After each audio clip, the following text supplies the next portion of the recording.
Entonces, uno de los problemas de la mamografía con contraste, a pesar de que se hace en un tiempo breve de 2 minutos durante las exposiciones de cada una de las proyecciones, uno de los problemas son los artefactos.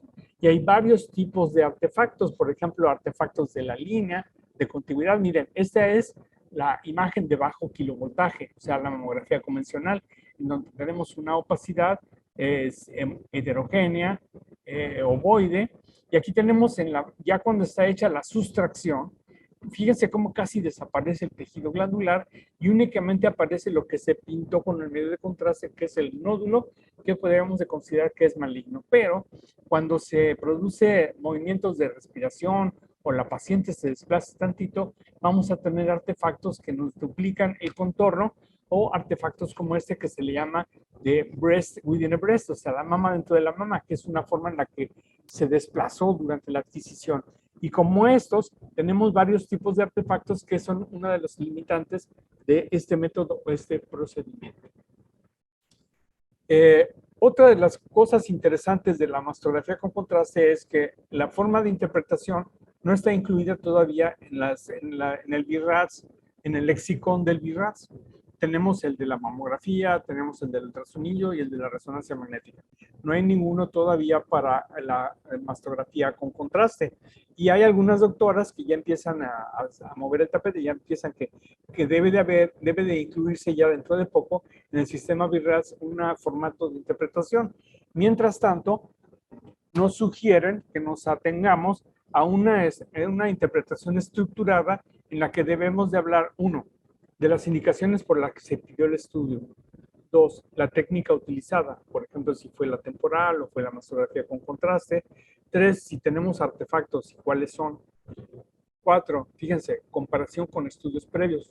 Les recuerdo que hace un mes, también cuando presenté la sesión, les presenté un caso en el que la paciente me dijo que sí llevaba sus estudios, pero estaban en la cajuela de su carro. Y ahí no me sirven para nada. Y las pacientes, y a veces me cuesta trabajo que los médicos entiendan lo importante que es para nosotros poder remontarnos a un estudio previo de hace 6 meses o hace un año para saber si la lesión ha cambiado o no. Entonces, realmente nos lanzan a la guerra y tenemos que hacer diagnóstico limitado simplemente por no tener estudios anteriores. Luego, hacer la evaluación de las imágenes de baja energía, es decir, de la mamografía convencional y hacer el reporte de los hallazgos en ese estudio de mamografía.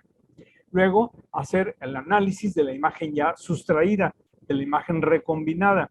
Y luego, en base a esta información, llegar a la categoría BIRADS, que es la normal, y luego la recomendación del manejo que vamos a hacer. Entonces ya hay quienes dicen, fíjense este artículo de la Sociedad Española de Radiología, el del CERAM, es del 2022, y ya están haciendo ruido respecto a que debe de haber un informe estandarizado en los casos de que se utilice o se realice la mastografía con contraste. Y bueno, les voy a mostrar algunas imágenes, pero les voy a decir de dónde las saqué. O sea, nosotros no hacemos mastografía con contraste. En Tijuana no sé si mastografía con contraste. Hablé con varios amigas y compañeros en otras partes del país y no hacen la mastografía con contraste. Uno, porque los equipos no tienen el software. Es decir, que cuando compras un equipo de mastografía o con tomosíntesis, si les dices que quieres el software para contraste, te cuesta más la licencia. ¿Cuánto más? No lo sé. 20, 30 mil, 40 mil dólares, lo que ustedes digan. Pero entonces tienes que pagar esa cantidad para un estudio que no estás seguro si vas a realizar de forma frecuente, si realmente el costo-beneficio lo amerita, pues queda la duda. Bueno, el caso es que entonces hay una plática de la doctora Julia Camps, que es una de las personas en España que más saben, yo creo que en el mundo, de mama y particular de resonancia magnética, y entonces tienen varias pláticas y hasta un curso en línea, del cual les voy a platicar un poquito más adelante, acerca de la mastografía con contraste. Entonces, las imágenes que les voy a presentar son de esta plática que tiene en YouTube, a la que ustedes pueden recurrir también para revisar el tema. Fíjense, aquí tenemos las proyecciones básicas de esta mamografía en dosis baja. Evidentemente, hay una lesión densa en cuadrante supraexterno de la mama izquierda, espiculada, y no sé si alcanzan a ver tal vez en la región En el plano pectoral de la mama derecha se observa también una opacidad nodular que no se ve en la proyección craneocaudal, que podría ser un ganglio, pero podría ser algún otro tipo de lesión. Ahora vamos a ver qué pasó cuando se le administró el contraste. Fíjense, obviamente aquí lo que vemos es que se pierde la glándula mamaria y únicamente se pinta aquello que tiene mucho medio de contraste, que tiene mucha vascularidad. Y entonces lo que llama la atención es que efectivamente hay dos focos que refuerzan intensamente, aparte de otras áreas alrededor, que podría ser una lesión multicéntrica, pero además fíjense cómo aparece otra lesión.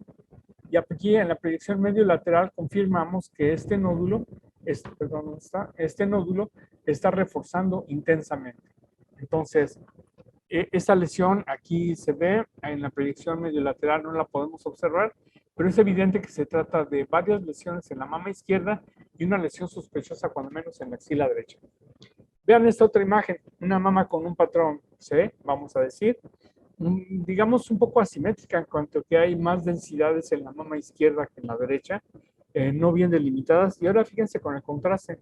De nueva cuenta, aparecen múltiples focos hipervasculares en relación a una lesión multicéntrica. De hecho, si se fijan, ya hay un poco de retracción del pezón en la mama izquierda. Lo podemos ver tanto en la imagen de bajo voltaje como en la de alto kilovoltaje. Por ejemplo, este otro caso de respuesta al tratamiento.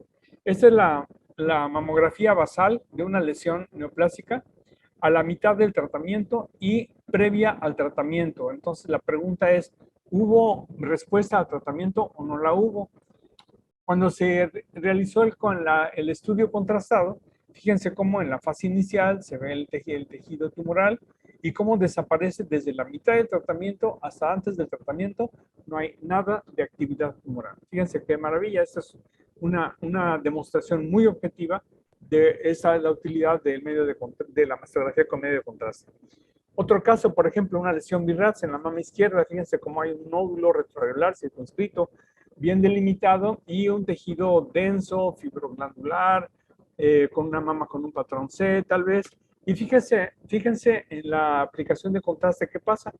Pues resulta que el fibroadenoma prácticamente no pinta y lo que sí pinta es esta lesión que ahora sí podemos ver con el retroscopio como una lesión sospechosa de malignidad, una lesión que refuerza intensamente, espiculada y heterogénea, lo cual la convierte en un BIRATS de alto riesgo, 4C o 5.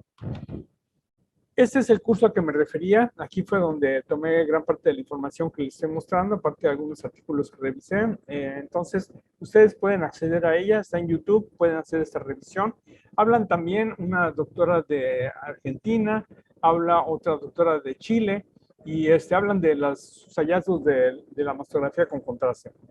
Unas cosas que me llamaron la atención es que dice la doctora Julia Camps que han aprendido de la mastografía con contraste. Uno, que no sirve cuando hay implantes. Olvídenlo. 2, problemas renales. 3, no hacen tomosíntesis, la hacen con la mamografía únicamente dual, de doble energía. Evitan ya la tomosíntesis durante el procedimiento de adquisición porque les lleva tiempo y se dieron cuenta que no vale la pena dedicarle ese tiempo. Esto me llamó la atención de lo que ella comenta. Y dice pues que hay que seguirla practicando, hay que seguirla haciendo con sus indicaciones, que es lo que vamos a pelear. Entonces, fíjense que también encontré que hay un curso en línea de mamografía con contraste que da la doctora, que da la misma doctora, pero el problema es que cuesta como 250 euros.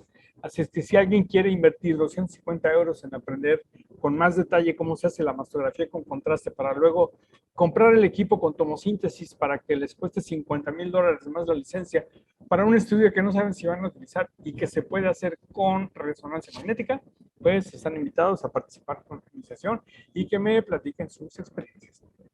Así que vamos a la última modalidad, o sea, la modalidad que es la resonancia magnética. La resonancia magnética, para que en mama se haga adecuadamente, tiene varios requerimientos. Uno de ellos, el magneto tiene que ser de 1,5 o 3 teslas. Lo habitual es el 1,5 tesla. El 3 tesla ya sabemos que técnicamente es muy complicado mantenerlo con la adecuada calidad, la homogeneidad del campo y todo ese rollo. 2, se tiene que tener una antena bilateral específica para mama, que es esta sobre la que la paciente se acuesta. Si se utiliza una antena que no es específicamente para mama, la resolución es deficiente y por lo tanto los diagnósticos van a ser deficientes también. La duración del estudio depende, pues, de la cooperación del paciente, de las habilidades del técnico y del equipo. Hay algunas secuencias rápidas que se están utilizando en algunos lugares que supuestamente acortan el tiempo del estudio a unos 15 minutos, pero habría que ver si la curva de aprendizaje de los técnicos para realizarla compensa con la posible pérdida de calidad de las imágenes. Entonces, por 30 a 40 minutos de un estudio con medio de contraste, con gadolínio, se obtienen imágenes de muy buena calidad. ¿Cuáles son las contraindicaciones de la resonancia magnética? Bueno, pues la más frecuente es la claustrofobia. En algunos casos se puede hacer sedación, pero en mama es difícil, como es poco probable que podamos poner a una paciente en el buitoprono y hacer una sedación, entonces realmente no está indicado. Otra, cuando el paciente tiene marcapaso y otros artefactos médicos metálicos susceptibles al magnetismo, incluyendo clips de aneurismas de los antiguos que eran de hierro, esos están contraindicados, los marcapasos también. ¿Qué otra contraindicación relativa al embarazo? Lo cual no necesariamente es una contraindicación formal porque se hace inclusive resonancia magnética en etapas tempranas del embarazo cuando hay sospechas de apendicitis, hay sospechas por dolor, por degeneración de algún mioma, etcétera. Entonces no es una contraindicación formal. Y desde luego el estado del paciente, que sea un paciente que esté en un estado de cooperación, que no sea, que tenga movilidad, ¿no? ¿Cuáles son las indicaciones de la resonancia magnética? Fíjense, cribado en pacientes de alto riesgo, valoración de respuesta a los tratamientos, lesiones sospechosas de BIRATS 4 o dudas no resueltas con mastografía y ultrasonido, estadificación de cánceres, sospecha de cánceres multifocales, la valoración de estados ganglionares y valoración de implantes. Ahora, equiparemos esto con las ventajas o indicaciones de la mastografía con medio de contraste. ¿Cuáles son las indicaciones de la mastografía de contraste? Las mismas que las de la resonancia magnética, excepto cuando no se puede hacer resonancia magnética. Entonces, así es las cosas. La sensibilidad de la resonancia magnética para detección de cáncer es altísima, es muy alta, sobre todo utilizando medios de contraste. La especificidad tal vez no sea tan alta, aunque ya utilizando otros métodos alternativos, otros, digamos, valores agregados como la espectroscopía o la espectroscopía con perfusión o la difusión, ya nos dan un poco más de información para ser un poquito más específicos en nuestros diagnósticos. Por ejemplo, les muestro este caso, que también se está cocinando todavía, es decir, todavía no tenemos el diagnóstico histológico. Espero traérselos para la siguiente sesión de esta gran masa en la mama izquierda con el nacimiento del pezón, que refuerza en forma intensa, que tiene una curva de ascenso claramente temprana, de ascenso rápido temprano, y aunque en la tardía no se hace un washout o un lavado rápido, sí está en forma de meseta. Es una lesión francamente sospechosa de malignidad. Pero pues, decíamos, dentro de los valores agregados de la resonancia está la espectroscopía, las curvas de perfusión, que nos dan mucha información, sin que estas sean diagnósticas. Son simplemente elementos, herramientas más para complementar nuestro diagnóstico morfológico y de comportamiento de la lesión. Y la difusión que estamos empezando a utilizar, y sobre todo si se llega a combinar difusión con perfusión, la sensibilidad y la especificidad de la resonancia magnética sigue siendo muy alta. Por ejemplo, vean esta otra lesión de una paciente de 66 años con una masa retroareolar izquierda, donde la mandan a resonancia magnética. ¿Qué antecedentes tiene la paciente? Pues que tiene diabetes, ya nada más empezando por ahí, diabetes e hipertensión. ¿Por qué le solicitan el estudio? Es parte del cuestionario que le hacemos a las pacientes. Dice, por un problema en mama izquierda, con dolor, eritema y cambios de coloración, endurecimiento y edema de la misma, o sea, una lesión retroareolar. Esta lesión, como pueden ver, refuerza en forma de anillo, y fíjense cómo en el ultrasonido complementario que dice como un second look, como complemento, porque es importante, o sea, no es posible interpretar la resonancia sin tener capacidad de explorar la mastografía, los ultrasonidos, y si no son de calidad o no lo conocen, uno hay que repetirlo para que uno pueda complementarlo bien, de esto que diagnostiqué como un absceso retroareolar. Desde luego ya sabemos que los abscesos tienen su cuidado, no pueden ser reportados como BIRAT-C ni BIRAT-2. Siempre hay que estar pendiente de los abscesos por la posibilidad de que sea una neoplasia abscedada y que debe de biopsiarse si no tiene una respuesta adecuada al tratamiento en un tiempo que se considere pertinente. Aquí tenemos otro caso de una asimetría focal. Fíjense en la mamografía cómo tenemos aumento de la densidad en el cuadrante superexterno de la mama derecha. Fíjense cómo en la resonancia también podemos ver tanto en la fase simple, en la secuencia simple, como en la contrastada, tenemos como hay un reforzamiento intenso de esta parte de la mama, pero a la hora de hacer el análisis de tercera dimensión, tenemos un tipo de reforzamiento en un patrón no masa, un reforzamiento de tipo lineal, que es altamente sospechoso de una lesión infiltrante, una lesión ductal, perdón. Entonces, este caso también está en proceso de diagnóstico, esperamos poderlo mostrar más adelante. También les mostré este caso de sospecha de ruptura de implante de una paciente que evidentemente se ve que no hay ruptura, únicamente se le arrugaron los implantes, pero en la fase contrastada tenemos un pequeño nódulo hipercaptante, un nódulo que refuerza intensamente. Se hace un second look con ultrasonido, hicimos un second look con ultrasonido, pues, logró colocar un ancla y se hizo la biopsia, de la cual aún no tenemos tampoco el diagnóstico. Pero bueno, creo que queda claro que la resonancia magnética es una herramienta que tenemos a la mano, es una herramienta que ya más o menos hemos aprendido a ver, a valorar, a observar y que pues realmente hasta el momento nos está dando buenos resultados.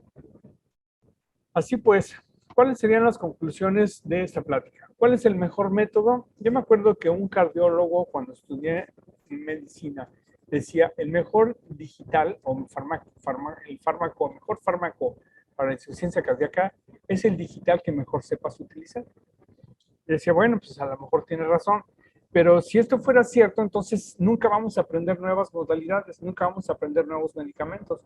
Entonces tenemos que estar en este proceso dialéctico, evolutivo, de aprendizaje. No podemos sentarnos en nuestros laureles y decir, esto es lo que sé usar, con esto me quedo. Tenemos que estar estudiando, tenemos que estar revisando y tenemos que estar actualizando. Por eso es que pongo esta signo de interrogación en este enunciado. Que me digan que el mejor método es la tomosíntesis, pues no, no lo es. Es el método indicado en una mama densa para mejor detección de distorsiones de la arquitectura. La tomosíntesis es recomendable para mamas densas, básicamente. La mastografía con contraste, a pesar de que dicen que es más sencilla de realizar, requiere de un hardware y un software que pocos tienen a la mano, como ya lo hemos mencionado, y desde luego la invasión por el medio de contraste tiene que ver. Es útil cuando la tienes y solo si no se puede utilizar la resonancia magnética. ¿En qué casos? Que hablamos claustrofobia, obesidad extrema o pacientes portados de estructuras metálicas. Entonces la resonancia es un recurso conocido, accesible y proporciona más información que la mastografía con contraste, porque en la mastografía con contraste no sabemos qué está pasando con las regiones axilares. No podemos hacer evaluación de los ganglios, si hay ganglios metastásicos en los diferentes planos, la mamaria interna, no podemos saber qué tan profunda es una lesión, si hay invasión al músculo pectoral, etc. Creo que la información de la resonancia magnética sigue siendo mucho mayor. ¿Quién gana entonces con estas modalidades de imagen? ¿Saben quién gana? Las pacientes. Ganan porque se les ofrecen las mejores alternativas que sabemos manejar, las mejores alternativas que hay en el mercado, y si hay algo nuevo que se pueda aplicar, lo vamos a hacer si se considera que la relación costo-beneficio lo justifica. De esta manera, pues termino con esta sesión del día de hoy, con esta nota luctuosa de mi amigo Jaime, mi amigo Beto Milanés, que seguramente ya están allá en el más allá, dándole duro al folgorio, ya los alcanzaremos tarde o temprano. Muchas gracias por acompañarnos y desde luego estoy dispuesto a comentar con nuestra presencia, con nuestros médicos que nos asisten aquí o las preguntas que tengamos en la red. Mientras mi asistente me hace el favor de sacar las preguntas en el chat, no sé si los médicos que nos acompañan tengan algún comentario o pregunta que quieran hacer.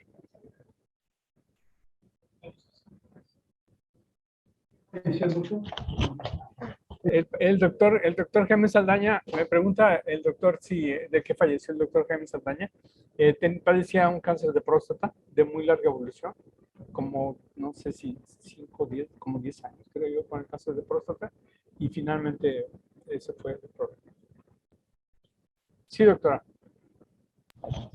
Es una otra pregunta que no sé si cabe aquí, ¿no? Usted pregunta, Por ejemplo, doctora. el PET, ¿a ese ayuda también?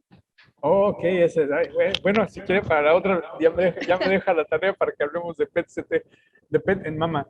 Sí, es otra modalidad que sí sirve, porque es altamente sensible a estructuras hipermetabólicas. Eh, sí, pero requiere un equipo especial para la mama. Entonces se va todavía más allá, más lejos. Si quiere, precisamente en la siguiente sesión podemos hablar un poquito del PET, pero de PET en mama, pero sí funciona, es muy sensible, pero solo en algunos lugares se puede realizar. Sí. ¿Alguna otra pregunta de nuestro público presencial? ¿No? ¿Tenemos alguna? Ah, sí, doctor.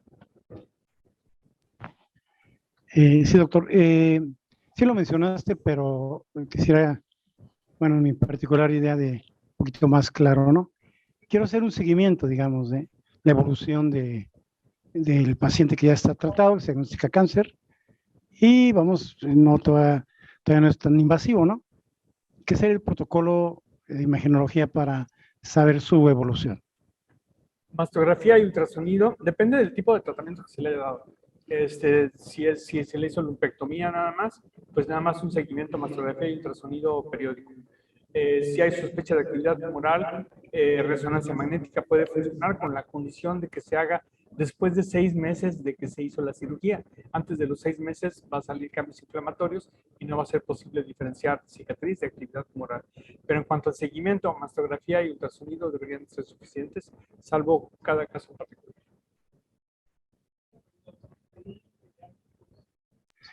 Que se tuviera la posibilidad de adquirir los equipos, ¿no? Yo creo que el futuro va a ser eso.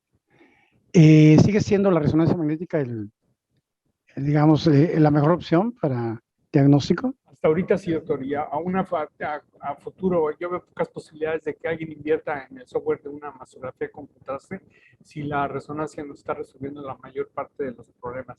De hecho, yo sé que ayer platicaba con una amiga de Culiacán, que tiene una amiga en Monterrey, que trabaja en un gabinete que tienen el tomógrafo, la tomosíntesis y el equipo para hacer la de contraste. La empezaron a hacer, pero empezaron a tener problemas de reacción con los pacientes y finalmente acabaron de la suspender. Entonces están haciendo las mismas rutinas: tomografía, tomosíntesis en mama densa, ultrasonido complementario y, si hay duda, resonancia magnética. Entonces es poco probable que alguien quiera invertir ahorita en ese procedimiento. De hecho, ha sido muy difícil que los pacientes pidan tomosíntesis. Las tomosíntesis que hemos estado haciendo, las hemos estado haciendo por complemento cuando tenemos una mama densa y quiero tener más seguridad. Lo ideal sería que los médicos ya optaran por pedir la mastografía 3D o de tercera dimensión, que incluye la adquisición en un solo tiempo de la mamografía con la tomosíntesis, suponiendo que las mamas sean densas, de tipo C y D. Si la mama es un patrón fibrodiposo, la A y B, realmente no hay mucha indicación en la tomosíntesis. ¿Algún otro comentario? ¿Algún comentario en el chat? ¿Tenemos alguna pregunta por ahí? ¿Por qué no es frecuente el cáncer de mama izquierda? No tengo información. Esperamos que en el mes de agosto, más o menos por esas mismas fechas, ya les platicaremos sobre qué. Trataré de tener confirmaciones de los casos que les mostré hoy. Hablaremos un poco sobre medicina nuclear o medicina molecular, que le hice una hora en mama. También buscaremos algo de información. Gracias. Igual que lo podríamos hacer con la resonancia magnética. Sin embargo, el seguimiento, el tratamiento de la mastitis es un tanto complejo, porque con frecuencia terminarán en una cirugía más o menos agresiva. Depende mucho de la etiología, pero sí yo haría seguimiento, básicamente, ya habiendo comentado esto, con la resonancia magnética de si hay actividad o no. Lo haría con resonancia principalmente. Vamos en el corazón. Muchas gracias. Gracias a todos, pues de nueva cuenta entonces, gracias por acompañarnos tanto de manera presencial como de manera virtual. pueden hacer sus comentarios. Recuerden que estas pláticas van a ser subidas a la página de YouTube del Núcleo Diagnóstico, donde pueden revisar todas estas pláticas si lo consideran pertinente. Y pueden comunicarse con nosotros para cualquier duda o aclaración. Muchas gracias al personal también que nos asiste de promoción. Y pues muchas gracias a todos. Y descansen en paz, nuestro amigo Carlos.